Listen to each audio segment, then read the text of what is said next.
ほら、こんにちは。今ですね、サンタレンにやってきました。リスボンのオリエンテからバスに乗って1時間弱ぐらいですね、電車でも来れるんですけど、そう、このサンタレンはポルトガルの中部の辺りに位置している街で、もう本当に静かで穏やかな感じですね。すごい落ち着いた感じが、早速バスから今街に足を踏み入れて、すごい雰囲気が気に入ってます。でサンタレンはゴシック建築の都とかゴシック建築のなんか都市みたいな呼ばれ方をするらしくて、その呼ばれ方の通りですね、教会だったりゴシック建築の中世からの名残のある建物がいっぱい残っていると言われていて、そういうところも今日いろいろ巡りながら街の雰囲気を味わって一日ゆっくりしようと思います。バスターミナルを降りるとすぐ目の前にこのリベルダー・デ・サンタレン庭園という公園があります。もうポルトガルらしく庭園の真ん中にレストランがあって、皆さんベンチとかでくつろいでます。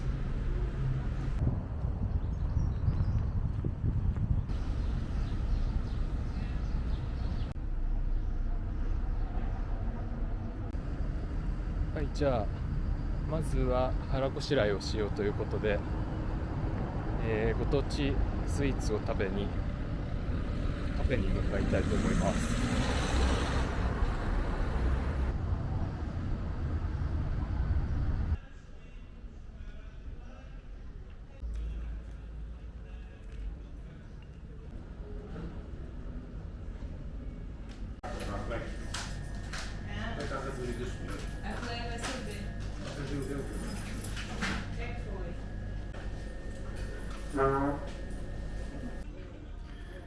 これがサンタレン名物の、スイーツパンピリョスとセレステスです。このパンピリョスの方ですね、こっちはリスボンでも食べれるお店結構多くて、たまに食べることがあるんですけど、サンタレンの名物だと全然知らなかったです。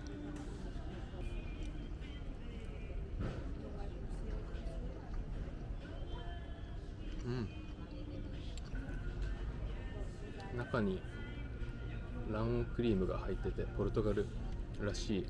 味ですね。卵を使った美味しいです。でこっちがセレステスですね。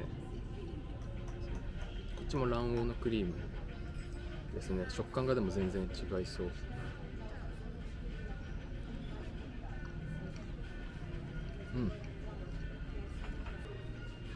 アーモンドですかね、中に。食感が中にサクサクしたのが入ってる。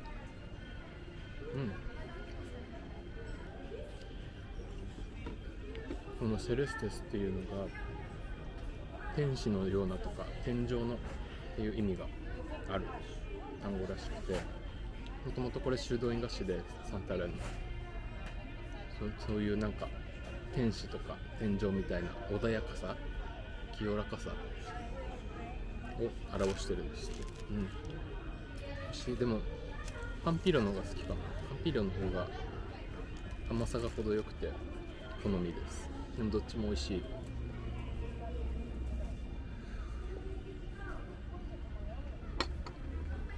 このカフェですね、テラスで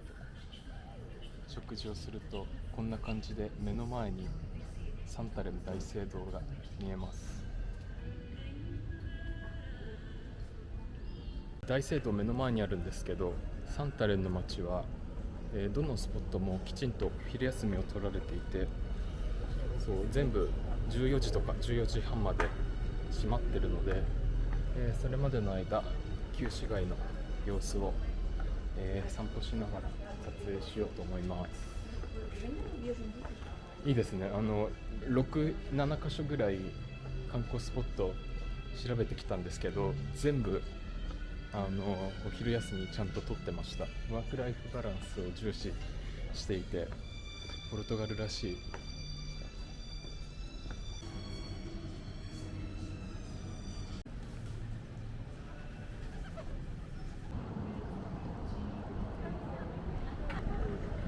や本当に静かで落ち着いた街ですね。一通り本当に少なくて、そしてお店もどこ入っても全然混んでいないし、飲食店とかもすごいのんびりやってる感じの雰囲気がいいです。なんかまさにリスボンから離れたっていう実感が湧く雰囲気です。なのでお店本当に今お昼の2時台だと半分以上閉まってる感じでいいですね。スローライフを伺わせる感じですね。素晴らしい。このチェーンのチョコレート屋さんも14時半までお昼休憩出てますって貼ってありますね。リスボンとかだと絶対ないですよね、チェーンのお店がお昼休み取るの。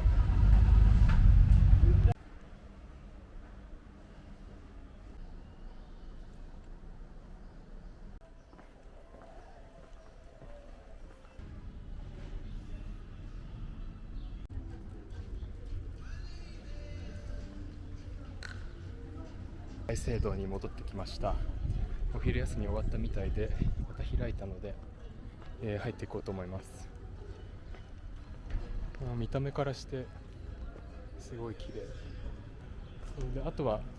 内設してるのかな、印刷してるのかわかんないんですけど、中に教育博物館も一緒にあって同時に見れるみたいなので、そっちも、見てこようと思います。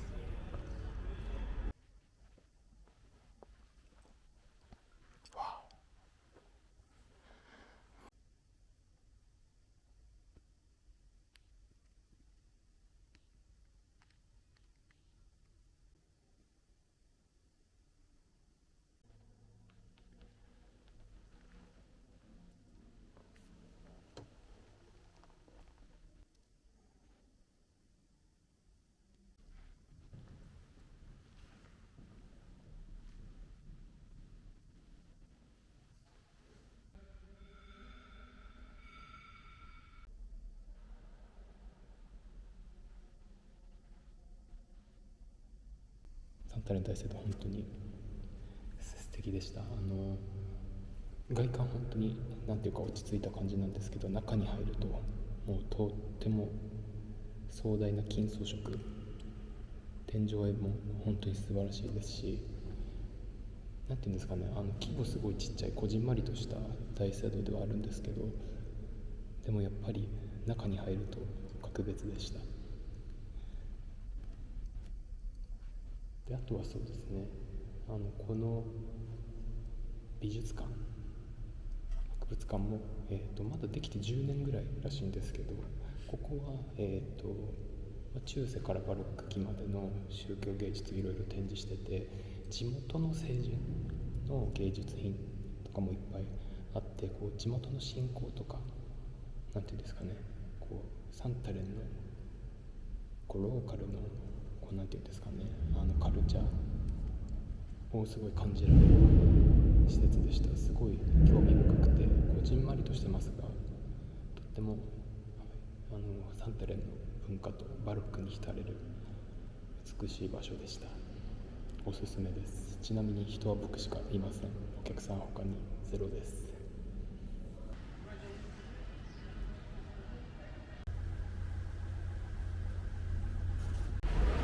では続いてはサンタマリア・ダ・グラッサ教会に向かっていきます。なんか結構 Vlog を見てくださる方からもともと宗教建築とかが、あとゴシックとか好きなんですかって聞かれるんですけど、全然そんなことなくて、なんなら他の国行く時とかも全然宗教建築ってそんなに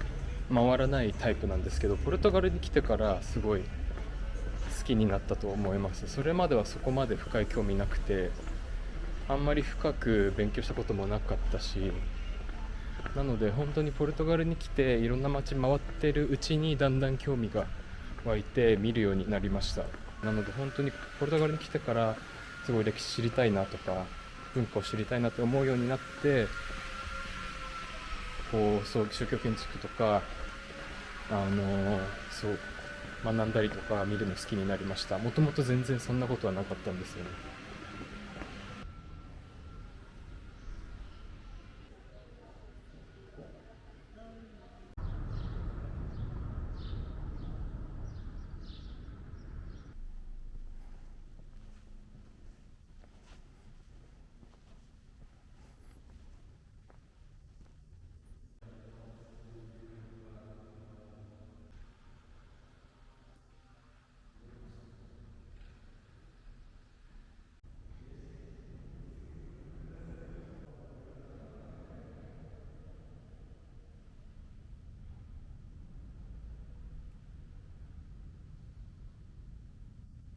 はい、見終わって今出てきました。この教会はペドロ・アルバレス・カブラル、ポルトガルの大航海時代切り開いたうちの一人の重要人物であるブラジル発見の人物と言われている方の埋葬地でもあって、そう彼がサンタレムに根付いていることを全然知らなかったんですけど、そうなので歴史的にもとっても、ポルトガルにとって意味のある教会の一つです。多分サンタレムの中でも大聖堂よりもしかしたら有名なのかもしれないですね。こっちは人がいっぱいいました。大聖堂は一人も人いなかったんですけど、こっちは来てる方がいっぱいいました。じゃあ、サンタレムに来た、目的の一つとしてテージョ川の景色を見たいっていうのもあるので、テージョ川の景色が見えるポイントに次は向かっていこうと思います。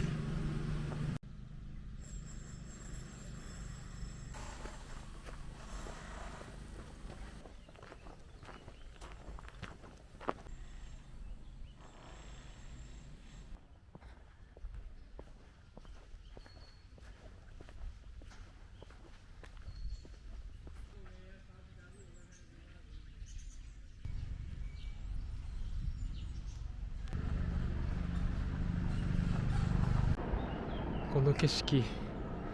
これが見たかったやつです。もう庭園が高台の一番上にあるんですね。なので庭園の端っこ一面が全部テージョ川沿いのビューポイントになっていて、川の景色が楽しめます。すんごい綺麗です。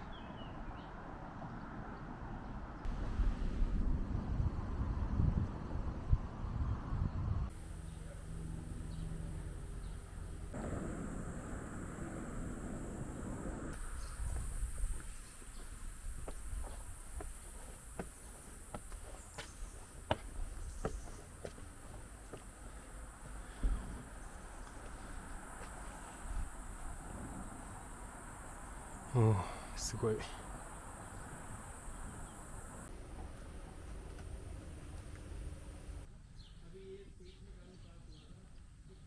やもうこのビューポイントは絶対サンタレム来たら来なきゃダメですね。すごい綺麗です。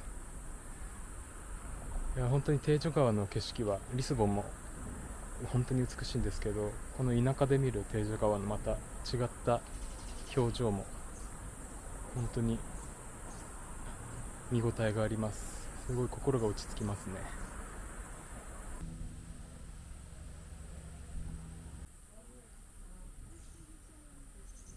そうで、あと、今回食べずじまいにはなっちゃうんですけど、このサンタレン近郊はテージョ川とかでうなぎが取れて、うなぎを結構食べるらしくて、そんな日常的に食べる料理ではないらしいんですけど、そううなぎのフリットとか、煮物も郷土料理の一つらしくて、僕うなぎ大好きなので、日本人うなぎ食べるので、またポルトガルとの共通点見つけたと思って今日行きたいなと思ったんですけど、うなぎのお店調べるとだいたい市街地から車で行かないと結構遠い距離のお店が多くて、ちょっと今回は徒歩で移動するお店の中にはうなぎ料理の店がなかったので行けなかったんですが、もし車とかで行かれる方がいたら、うなぎの有名店が川沿いをもうちょっと市街地から離れるといくつかあるみたいなので、行ってみることをお勧めします。僕も検索して写真とかだけ見たんですけど、フリットすごい美味しそうで、いつか一回食べてみたいなとは思ってます。本当にいつまででも見てられますね、この景色。この畑は何なんだろう。何畑だろう。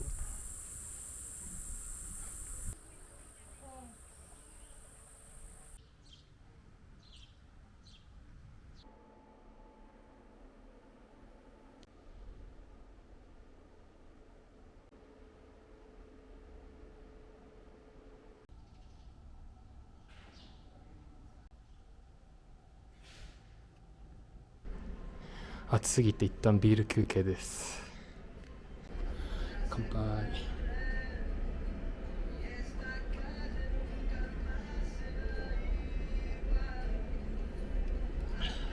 生き返った。ちょうど今5時回るところで、夕方になりかけてる時間です。あと1箇所だけ最後回りたいところがあるので、ここでちょっとゆっくり休憩してから最後もう1箇所回ってちょっとブラブラして、サンタレム散策終わりという感じで、予定しています。じゃあちょっとだけ休憩します。はい、今日最後に訪れる場所、サンフランシスコ修道院。この建物はサンタレンで一番古くて最も重要な中世宗教建築の一つと言われている建物です。なんかあんまり状態はそんなに良くないらしく、建物の一部はなんか公民館的な使い方されてるみたいで、あんまり見れる部分多くないらしいんですが、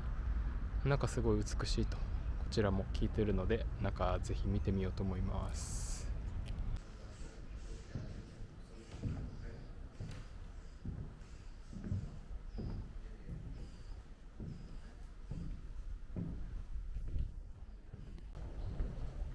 すごい静かな空気が流れてます。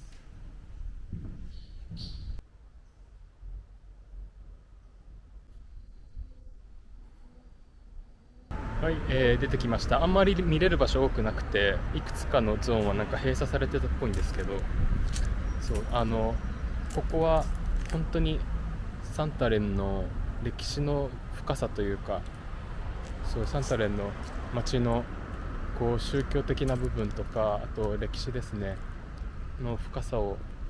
感じさせる建物ですね。なんか今日見た中で一番なんか古いというか歴史を感じる作りでした。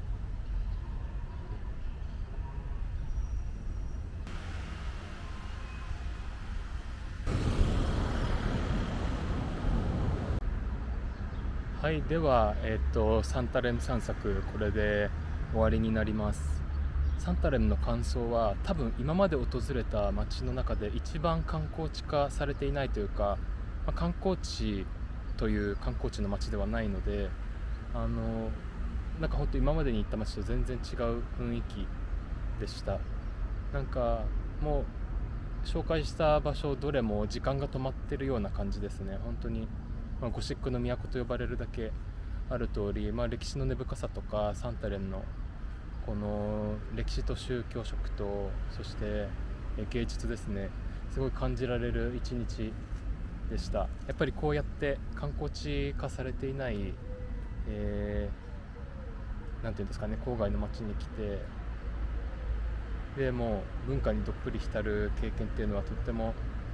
ポルトガルのこう奥深い真を知るすごいいいアクティビティというんですかね、なんていうんだろう、そう過ごし方だなとつくづく思う一日でした。本当に観光客全くいないので、本当数えるぐらいしか観光客らしき人すれ違ってないし、どこ行っても僕しかいないぐらいだったので、とっても快適でもありました。はい、いやでもすごい良かったですね。サンタレンもう気軽に来れるし良かったです。なんか多分リスボンとかに旅行できて、でそこから日帰り旅行ってなると、やっぱり定番の観光地シントラとかカスカイス行くと思うので、ここはそういう選択肢に入る、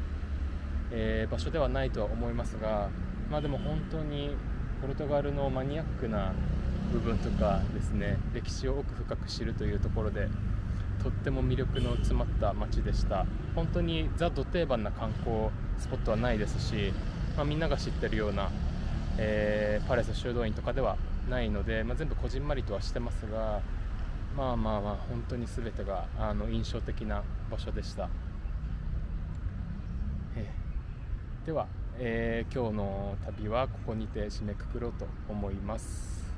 この後ですね、7時台のバスに乗ってリスボンに帰ります。では今日も視聴いただきありがとうございました。次のブログでお会いしましょう。バイバイ。